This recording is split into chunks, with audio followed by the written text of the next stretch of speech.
So this is a video explaining how to change the joystick sensors on a PS5 controller when they're suffering from drift. On this controller, this right joystick is suffering from severe drift, so this is the one we're going to focus on. I'll just show you the joystick sensors first, so if you are looking to buy the parts, you can see what they look like. That's what a joystick sensor looks like there. If you look up a picture of a PS5 joystick, you'll see the metal joystick, and then you'll see these two green things attached to each side of it. But I'll open it up now and I'll show you. So the first thing you do with the PS5 controller is there's some hidden screws here. There's two underneath this black shell. So you have to pry the clips up here at the bottom and then lift it out over the joysticks. So that's that away. And then as well under the R1 and L1 buttons you have to pry in and get those out because there's two more screws hidden underneath those. So there's a screw in here, a screw here, and at the bottom on each side. So I'll get my screwdrivers now. So if you get a Phillips 0 or Phillips 1, should even do it, and remove those 4 screws.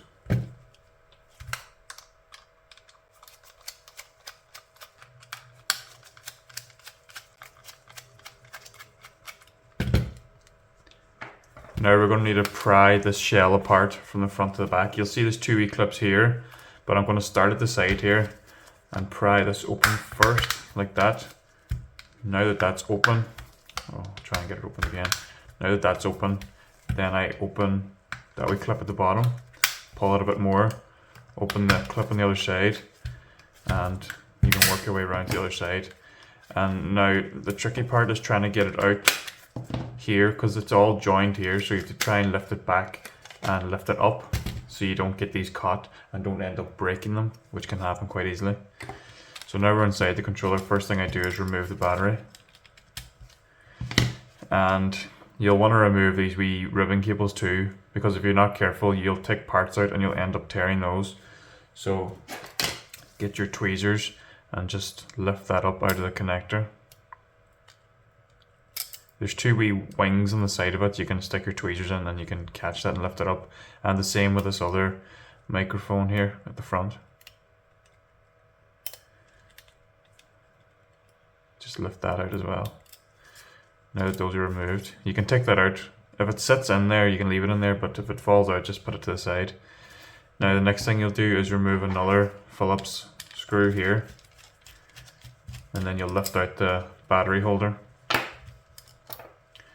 And that's why we had to detach that ribbon cable first, because otherwise if you lifted this out, you'd likely tear that because it was still attached to the circuit board.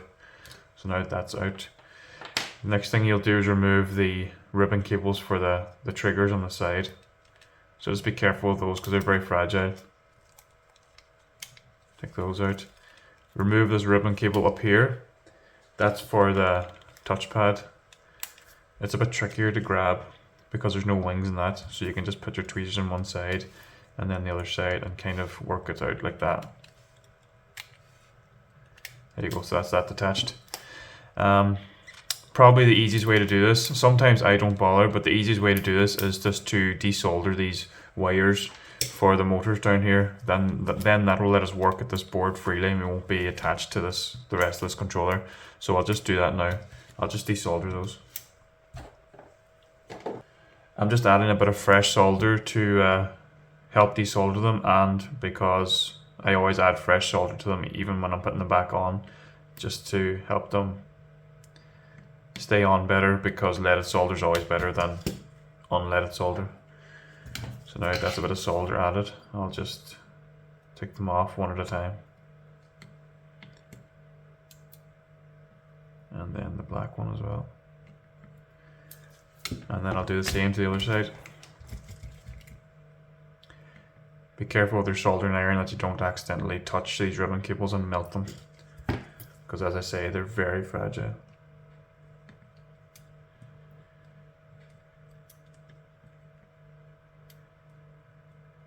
There we go. Now, being careful not to catch anything like this ribbon cable down here. You can push up like that, and then you can lift this out. Now this is the part we're working on. Let me just zoom out there.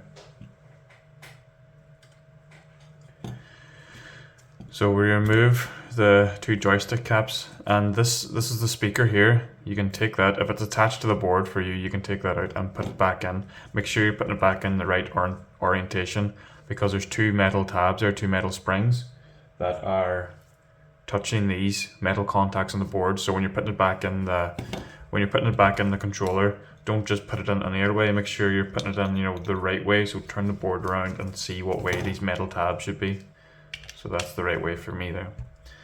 Now it was the right joystick that was having the drift. So we're going to remove these two green.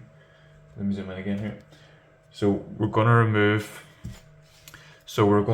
these two green sensors here and replace them with our new ones. So the first thing I do is I pry them away from the joystick.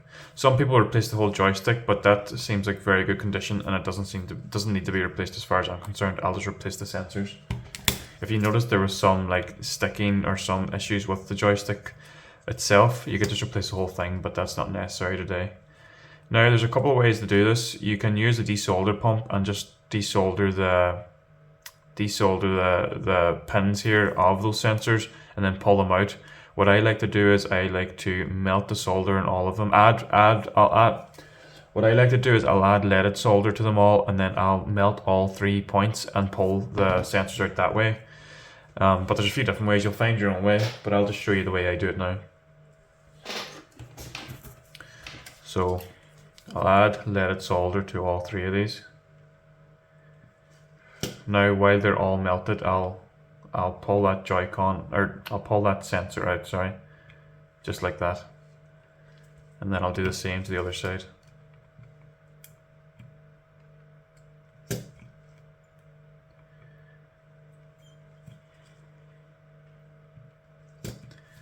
So let me get a handle on this, and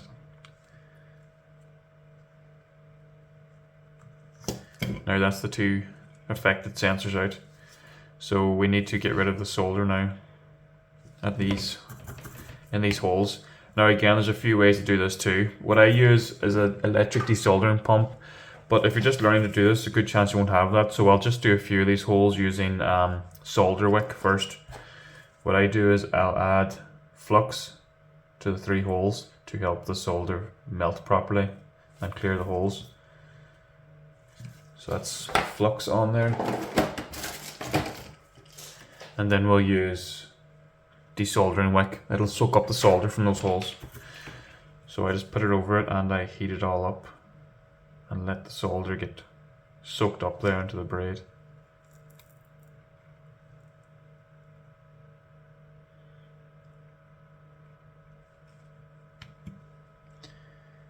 Now this way can be a bit trickier sometimes.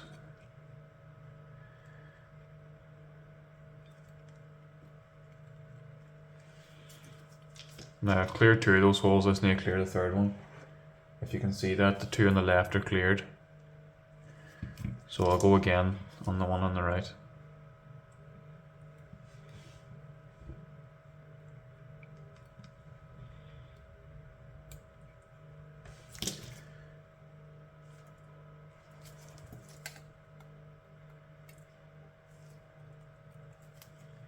It's actually cleared as well, it's just some flux in there. So that's let me just show you, that's the 3 holes cleared there now. Let me just show you from the side. So that's the 3 holes cleared. Now let me just work my tweezers into that one, but open it up a wee bit. It's 90% cleared, but there we go. So that's the 3 of them cleared. Now I'll do these 3 with my desoldering pump. Let me just add a tiny little bit more of solder to these 3 to give the soldering pump better heat transfer.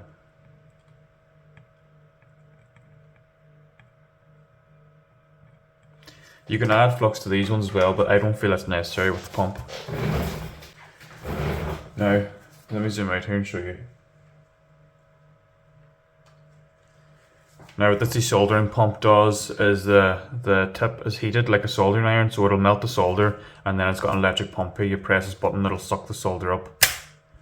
and then you shoot it out somewhere. Obviously you have a wee container or something for the bits of solder because you don't want them everywhere. So hold it on, wait for it to melt the solder. And that's one hole cleared. I'll zoom in and show you when I'm done.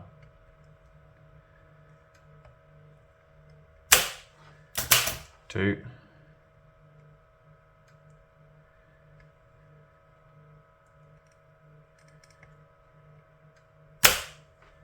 And that's three. If you're going to be doing a lot of these controllers and stuff like this, it's great to have an electrically soldering pump. But I'll zoom in now and I'll show you. So that's those three holes cleared as well now, with a lot less time and a lot less effort than the copper braid, and we don't have to get messy with flux or anything. So I'll clean that up a little bit and then I'll put in our new sensors. So I've just got a cotton bud with some isopropyl alcohol here to clean up that old heated flux now.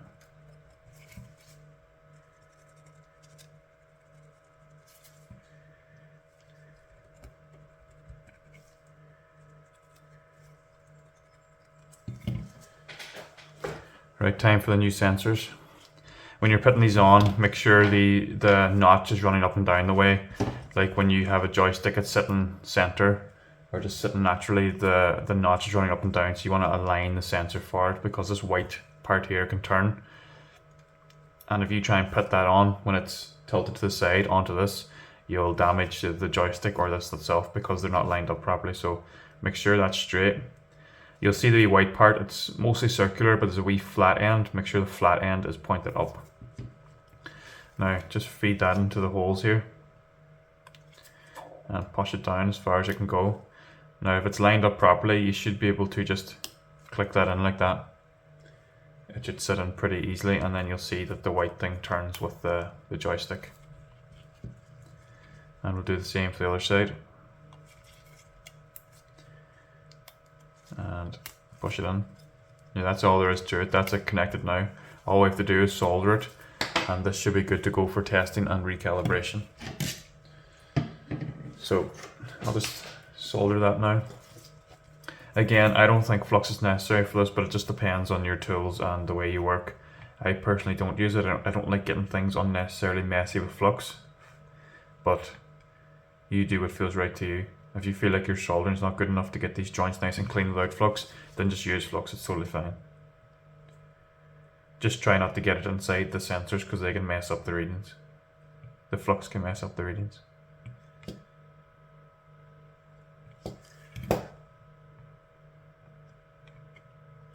Now,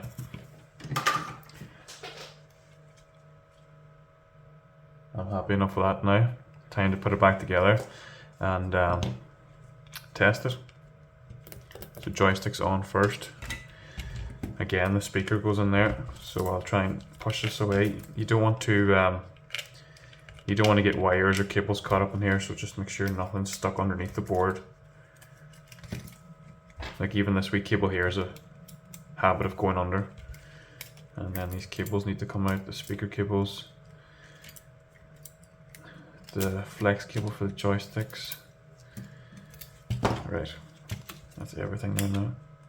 I'm just going to reattach the touchpad cable to stop it falling under again. And this week one at the front, the microphone, I'm going to plug that back in now too. Now, time to resolder the vibration motor wires.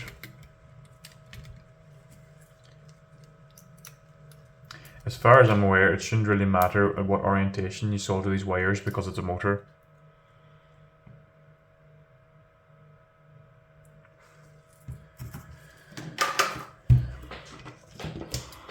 Yep, now plug in these cables for the triggers. Be careful again of them as they're very fragile, they're very easy to tear. Now the battery cover goes back on.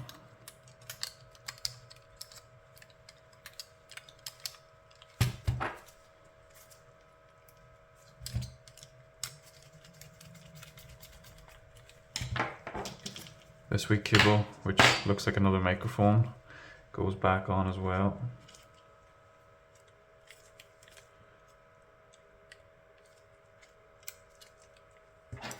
and it just slides into place here. There's a wee notch in this to hold it in place. Battery then. And now we'll put the back cover back on here. Again, put these in first, make sure those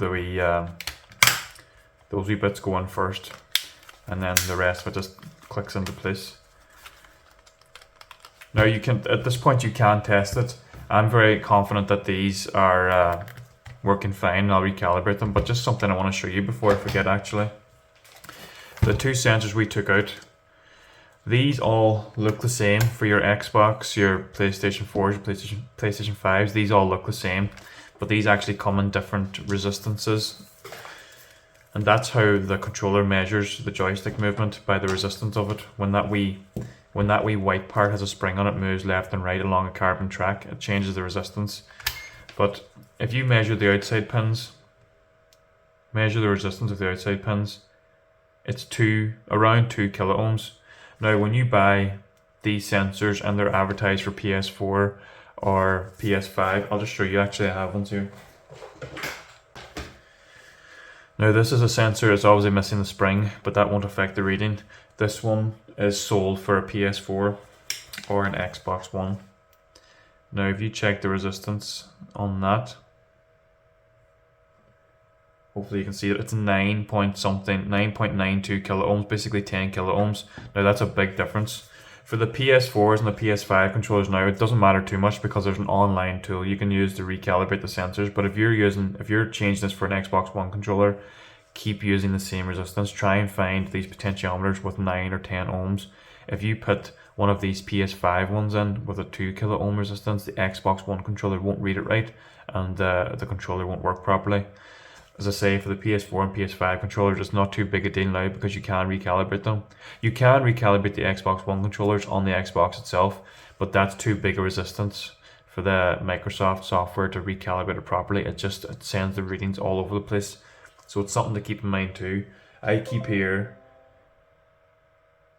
2 kilo ohm resistors and 9 kilo ohm resistors, sorry,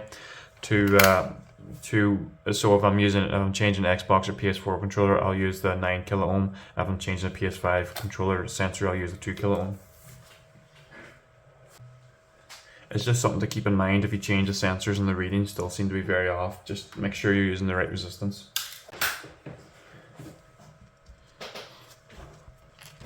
Now I'm just going to put this controller back together because, as I say, I'm fairly confident that it's going to be fine and the sensors are working properly.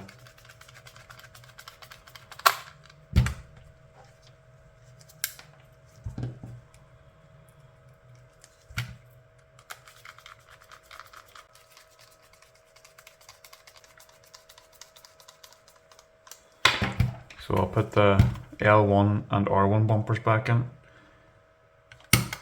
They just push in, but make sure you get them lined up properly. And then this black cover back on as well. So I feed it in first like that, push it up, and then you can just click it down. Now we'll test it on the laptop here and we'll see how it reads. Now you can connect this with Bluetooth wirelessly, or I just plug in a USB-C cable, it's far handier. So it's automatically detected here now. Now here's the part we're focused on, the joystick area, that we have no drift. Now the left stick should be fine as we didn't touch that, but the right one, you can see the readings are a wee bit off, so this will need calibrating. It doesn't stay dead center, and when it goes up it doesn't go to 1.0, it goes to 0.9 at most. So this will need recalibrating, but I just like to test all the buttons when we're here too, make sure that we put everything back together right. So we'll need to recalibrate this. Now there's a special website you can go to. I'll put it down in the description, so if you're interested you can go and do it too, but I'll just load it up here now. So this is the website, DualShock Calibration, GUI. You go to connect and you'll see your controller comes up. This is a PS5 controller, so it comes up as DualSense wireless controller. So click on that and connect, and this will show you all the information on it, and this shows the joystick readings. So the first thing I'm going to do is calibrate stick center, And there's a little option down here, it's a warning box. It tells you to do not store the calibration permanently. If the controller battery is low or disconnected, it will damage your controller, but this is fine. So I'm going to tap that so it says write changes permanently in the controller. So we'll start. Now move both sticks to the top left corner and release them. Done that, continue. Top right corner, continue. Bottom left corner, continue, and bottom right corner, continue. Now that should show that our center point is correct now. You'll see that both joysticks come back to dead center, which is what we were looking for. The new sensors weren't doing that for us. Now calibrate stick range permanently. The controller is now sampling data. Rotate the sticks slowly to cover the whole range. So you just rotate them at their full range like that. Now I'll do it about 6 times, as on the Xbox the software makes you do it 6 times, so I assume maybe 6 is the magic number, I suppose. Alright, so that's done. Range calibration complete. Now what I'm looking for here is when I move this joystick up, down, left and right fully, that these numbers go to 1, either +1 or -1. So -1, +1, plus 0.99, -1. So I'll just do that again. Actually, I'll just calibrate it again just to make sure I get the full range.